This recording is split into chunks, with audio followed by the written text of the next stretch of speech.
Assalamu alaikum, hörmetli seyirciler. Bu UA TV studiyada Ukrayna haberleri bugün mayısının 3'ü Cuma günü. Bu sizlerge dünyada ve Ukraynada olup geçken vakalar hakkında tarif etmege hazırmız.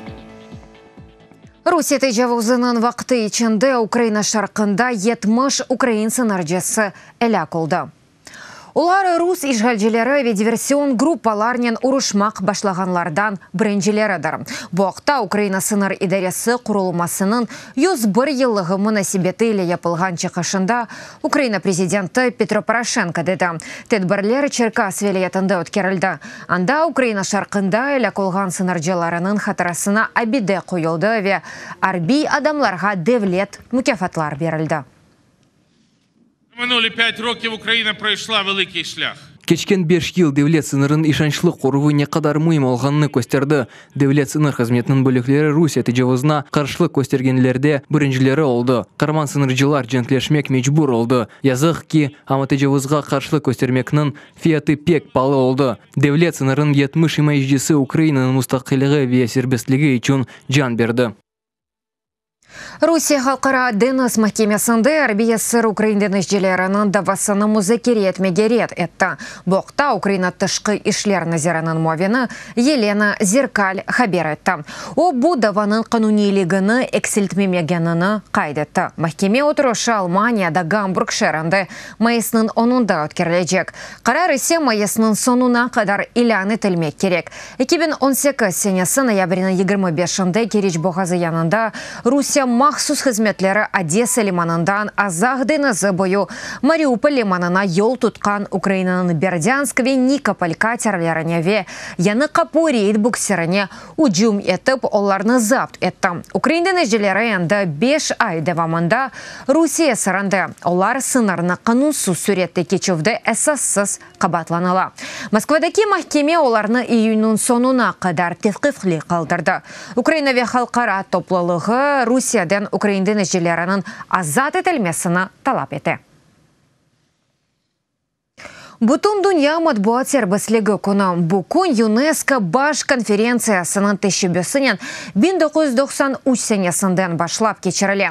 Söz serbestliği meselesi Donbas'ta gayet aktual. Rusya tarafdarları olgan isyancılar işgal etilgen topraklarda Ukrayna televizyon kanallarının signallarını bozmağa tırışalar. Yakın vakitte UA TV telekanalını bir-birinden sınırın ayrılgan bütün kısımlarda görmek mümkün olacak. Yayınlaf leyhasını televizyon ve radyo milli şurası ve haber siyaseti nazirligi hazırlamakta. Tafsilatlar da belli değil ama aynı zamanda Donbas'ta Ukrayna televizyon çeşit diapazonlarda erişimli. İşgal etilgen Lugansk'tan 20 kilometr uzaklığında yerli sakin antenası Angiber televizyon kanallarının signalını kabul etkenini gösteriyor. Şimdiki vakitte tek UA Donbass televizyon kanalını bakamaz, başka bir şey göstermey. Kalganı tek Rusya 1, Live Rusya 24, ORT mına bu televizyon kanalını bakamaz. Analog signalı onun köyünde zayıf. Antena esasen işgal etilgen Lugansk'tan güçlü signalını tutar.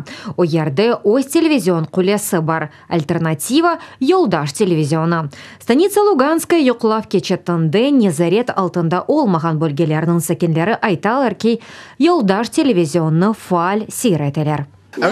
Mende yoldaş televizyonu, her şeyini bakam, futbol bakam, sizin boksçularınızını sevem. Inter 2+2 112 kanal bakam. Aslında pek çok bakam çünkü az yürüyem.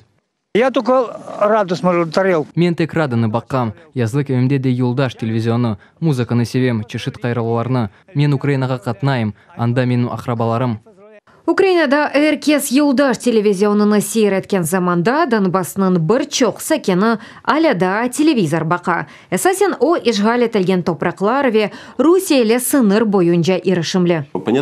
Elbette adamlarda antenalarını oğanda olar bakacaklar. Eğer bugün Ukrayna analog söndürsek, olar Rusya televizyon kanallarını bakacaklar.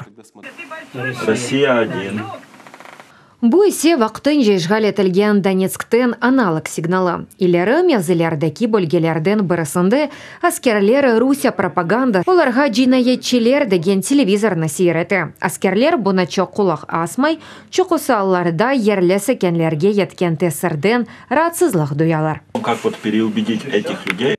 Насылты бұны баққан адамларға бұтын бұ ялан олғаны айтып анлатмақ. Біз мұнда өз топрақларымызны қайтмақ үшін женклешеміз. Адамларға бұны анлатмақ керекміз. Мен, сен, біз бұны анлайық. Олар есе жоқ. Esas вазифе бойле адамларға аққатны анлатмақ.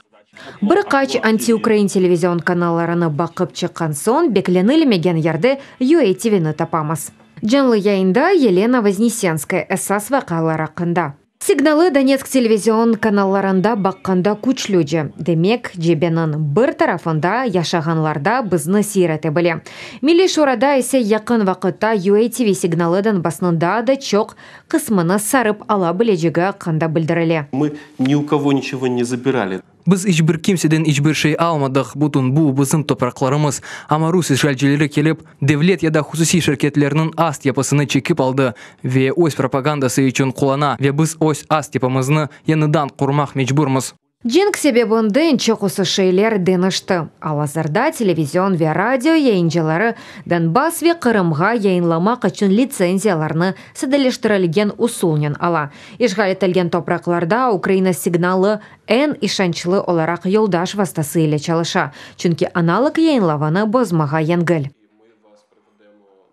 Русия писханелеранден мектуплер украинсия сима бюслері шүджімледен Роман Сущенко мектуплер яздаве оларға қол тұтқанларға миннетдарлық білдірді.